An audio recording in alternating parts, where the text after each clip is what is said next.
রাজনীতির ময়দানে কখনো কখনো একটি সাধারণ ফুলের তোড়া বারুদের চেয়ে বেশি বিস্ফোরক হয়ে ওঠে। আর সেই ফুল যখন ক্ষমতার রাজনীতি, অস্তিত্ব রক্ষা করার লড়াই আর সাইকোলজিক্যাল গেমের সাথে মিশে যায়, তখন জন্ম নেয় এক ভয়ঙ্কর রাজনৈতিক থ্রিলার। সাতক্ষীরার জেলা ডিসি কার্যালয়কে ঘিরে ঠিক তেমনই এক রুদ্ধশ্বাস নাটকের জন্ম নিয়েছে। একটি সাধারণ সৌজন্য সাক্ষাৎ এবং একটি ফুলের তোড়াকে কেন্দ্র করে এখন জাতীয় রাজনীতির অন্দরমহলে চলছে তুমুল আলোচনা, কাদা ছোড়াছুড়ি আর ভয়ঙ্কর স্নায়ুযুদ্ধ।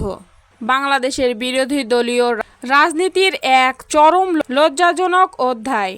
দৃশ্যপটটি একবার কল্পনা করুন। গতকাল সাতক্ষীরা ডিসি অফিসে জেলার অত্যন্ত গুরুত্বপূর্ণ একটি আইন শৃঙ্খলা বিষয়ক মিটিং বা সমন্বয় সভা অনুষ্ঠিত হয়েছিল।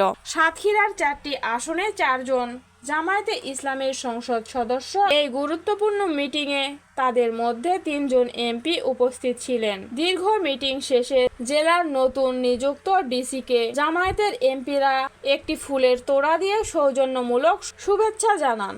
একজন নতুন প্রশাসনিক কর্মকর্তাকে ফুল দিয়ে বরণ করে নেওয়া বা শুভেচ্ছা জানানো সাধারণ একটি ঘটনা এবং সৌজন্য বোধের একটি ন্যূনতম অংশ। কিন্তু এই একটি সাধারণ ছবিকে পুঁজি করে এক ভয়ঙ্কর এবং সুপরিকল্পিত প্রোপাগান্ডা মিটিং শেষ হতে না হতেই সোশ্যাল মিডিয়া এবং রাজনীতির মাঠ গরম করে তুলল বাম ঘেঁষা এবং সেকুলার লেবাসধারী রাজনৈতিক দল এনসিপি বা জাতীয় নাগরিক পার্টি এবং তাদের মদতপুষ্ট মিডিয়া সিন্ডিকেট। তারা সত্যকে সম্পূর্ণ বিকৃতি করে এমন একটি জঘন্য ন্যারেটিভ বয়ান তৈরি করতে শুরু করলো যেন জামায়াতে ইসলামীর এমপিরা জনগণের কাজ ফেলে শুধুমাত্র একজন ডিসিকে ফুল দিয়ে খুশি করার জন্য ডিসি অফিসে গিয়েছেন। এনসিপির নেতারা এবং তাদের সাইবার লাঠিয়াল বাহিনী জামায়াতের নির্বাচিত এমপিদের উদ্দেশ্যে চরম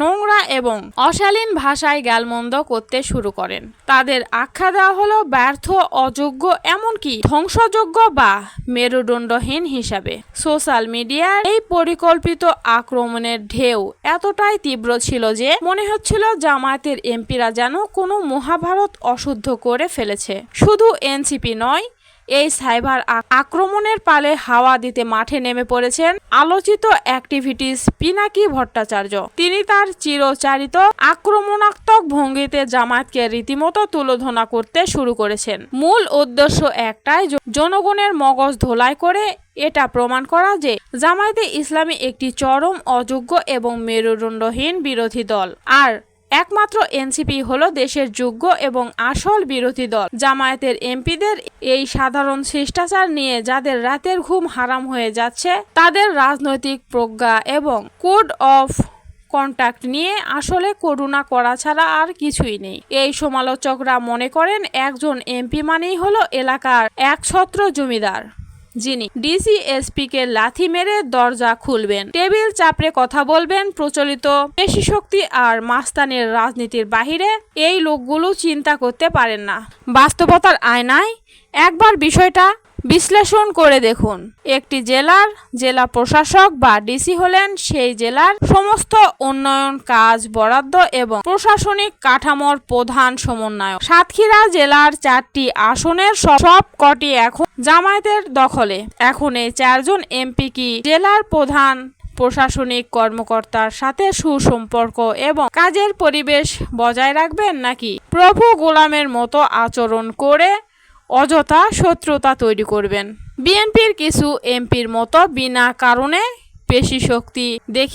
পেশিশক্তি দেখালে কি লাভ হতো যদি জামায়াতের এমপিরা ডিসির সাথে অহংকার এবং বৈরিতাপূর্ণ সম্পর্ক তৈরি করতেন বা করেন? তবে স্থানীয় প্রশাসন আক্ষরিক অর্থেই তাদের বয়কট করবে। আর এই সুযোগের অপেক্ষায় যে শকুনের মতো বসে আছে। স্থানীয় বিএনপি প্রশাসকের সাথে জামায়াতের দ্বন্দ্ব শুরু হলে ডিসি তখন বাধ্য হয়ে জামায়াতের এমপিদের বাদ দিয়ে স্থানীয় বিএনপির নেতাদের শেল্টারে জেলার সব উন্নয়নমূলক কাজ পরিচালনা করবে। বিএনপির যারা এমপি পদপ্রার্থী হয়ে জামায়াতের কাছে পরাজিত হয়েছে তারা তখন ডিসির আসল লোক হয়ে যাবে।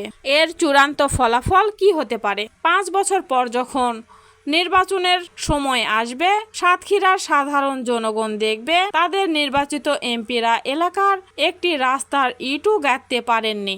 তখন সেই জনগণ আর জীবনেও জামায়াতকে ভোট দেবে না। আর ঠিক এটাই বিরোধী আসল চাওয়া। বিএনপি এবং এনসিপি তো এই ফাঁদটাই পেতে রেখেছিলেন। জামায়াতকে প্রশাসনিকভাবে ব্যর্থ প্রমাণ করে আগামী নির্বাচনে তাদের শিকড় উপড়ে ফেলে এনসিপি এবং তাদের মদতপুষ্ট মিডিয়ার এই নোংরা প্রোপাগান্ডা কোনো বিচ্ছিন্ন ঘটনা নয়, এটি মূলত একটি সুগভীর রাজনৈতিক সিন্ডিকেটের অংশ। তাদের মাস্টার প্ল্যান অত্যন্ত পরিষ্কার, যেখানে যে কোনো মূল্যে জামায়াতকে একটি ব্যর্থ, আপোষকামী এবং মেরুদণ্ডহীন দল হিসাবে দেশবাসীর সামনে প্রমাণ করা। এর মাধ্যমে তারা জামায়াতের নিজস্ব ভোট ব্যাংক এবং তরুণ সমর্থকদের বিভ্রান্ত করে নিজেদের দলে ফেরাতে পারবেন। এই সেকুলার দলটি আগামী দিনে দেশের প্রধান বিরোধী দল হিসেবে নিজেদের প্রতিষ্ঠিত করতে পারে। বিশ্লেষকদের মতে জামায়াতের দুধ খেয়ে এবং তাদের কাঁধে ভর করে বড় হওয়া এই এনসিপি আজ সেই জামায়াতের বিরুদ্ধে সবচেয়ে বড় বিষাক্ত ছোবলটি মারতে উদ্যত হয়েছেন।